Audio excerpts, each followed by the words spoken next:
కొందరు పేషెంట్లు ఉంటారు, రోజుకు 2 సార్లు బ్రష్ చేసుకుంటారు, 6 నెలలకు ఒకసారి చెకప్కి వచ్చేస్తారు. 1000-2000 కూడా బిల్ వేయలేము. క్లీనింగ్ పాలిషింగ్ తప్ప ఇంకేం ఉండదు. అట్టటోళ్ళు రాబాకండి అయ్యా.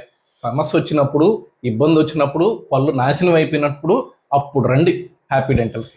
మేము హ్యాపీగా ఉంటాం. ఏమ్మా, ఏం సమస్య? సార్ పళ్ళు కదులుతున్నాయి సార్. లేజర్ చెప్పారు సార్. ఎప్పుడమ్మా? మొన్నే సార్, 2 సంవత్సరాల క్రితం. ఇలాంటి పేషెంట్లు మాకు కావాల్సింది. పళ్ళు నొప్పి వచ్చినప్పుడు, చిగురుల నుంచి రక్తం వచ్చినప్పుడు, నోటి దుర్వాసన వచ్చినప్పుడు వస్తారు. సింపుల్ లేజర్ ట్రీట్మెంట్లో, చిగురు ట్రీట్మెంట్లో ఇటో చెప్తాను. ఒక 10-15 వేలు అటు అవుతాయి. చేయించుకోరు. 2 సంవత్సరాల తర్వాత వస్తారు. ఇప్పుడు ఈ పళ్ళు తీయాలి, ఫ్లాప్ సర్జరీ చేయాలి, బోన్ గ్రాఫ్ట్ వేయాలి, ఇంప్లాంట్లు వేయాలి. ఇవన్నిటికీ 1.5 లక్ష ఖర్చు అవుతుంది.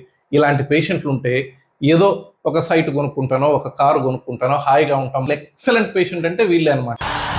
అర్థమైందా రాజా?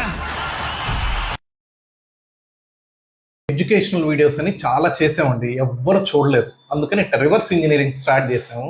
బాగా చూస్తున్నారు, అందరికి అర్థమవుతుంది. నేను చెప్పినట్టు జనాలు ఉంటారు కదా, వాళ్ళకి షేర్ చేయండి. మీ ఫ్రెండ్స్ ఎవరైనా మహామేధావులు ఉంటే వాళ్ళని ట్యాగ్ చేయండి. పేజ్ కూడా ఫాలో కండి.